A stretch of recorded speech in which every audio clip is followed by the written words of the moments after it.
સુરતના ઉધના વિસ્તારમાં 9 નંબર પાસે એક વિક્કી ધનરાજ તાયડે નામના યુવકની છરીના ઘા ઝીંકીને હત્યા કરી દેવામાં આવતા ફફડાટ ફેલાયો છે।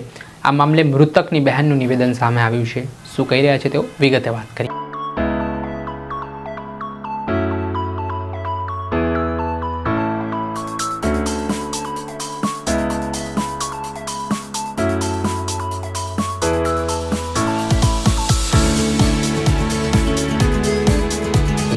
दर्शक मित्रों, स्कायनेट मीडिया में आपનું स्वागत है।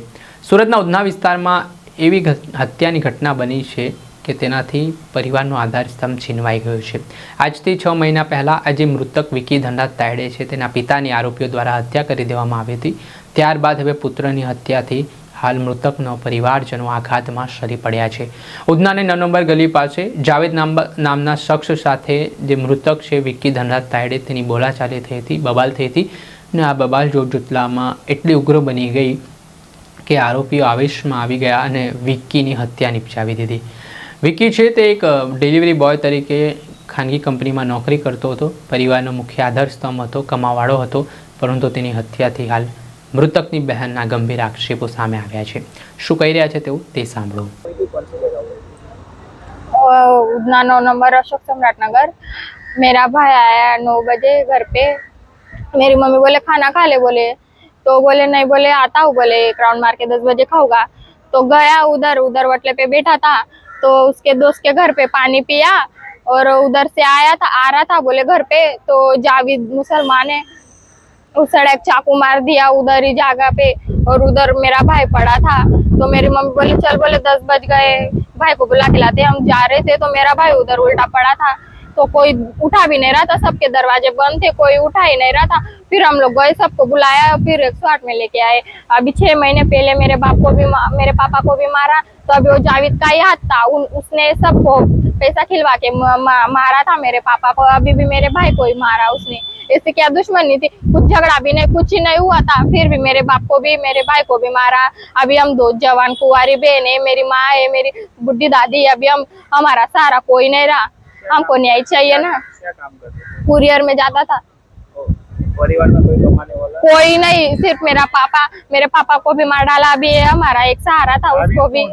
मुसलमान है, उसका अड्डा चलता था पहले। कहाँ पे चलता? हमारे इधर ही चलता था। अभी चलता है? नहीं, अभी बंद हुआ है। पुलिस से क्या मांग? हमको न्याय चाहिए। हम क्या दोबारा हमारे भाई को और मेरे बाप को वापस थोड़ी ना लेके आएंगे, वो तो जेल से छुट के आ जाएंगे। पुलिस वाले क्या करते हैं? मेरी मम्मी रिपोर्ट लिखवाने गई थी कि ऐसा ऐसा है, मेरे भाई के पीछे 2-3 लड़के चाकू लेके घूम रहे हैं। पुलिस वाले ने कोई जवाब नहीं दिया।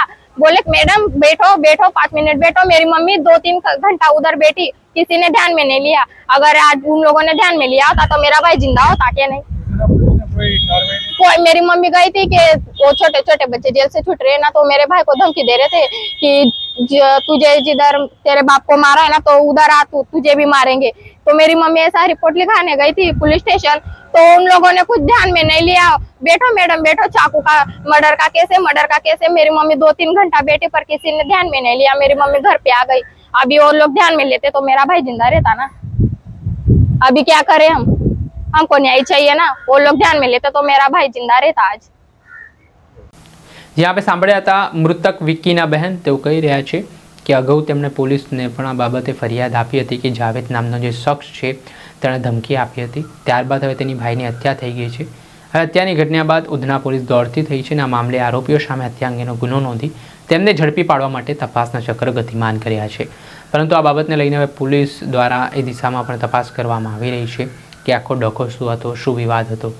हाल आ घटना बाद मृतकना परिवारजनों हૈયાફાટ रुदन और घर में मातम छवायो है। दर्शक मित्र, आवा ज वीडियो जो माटे स्कायनेट मीडिया जोता रहो, लाइक करो और शेर करो।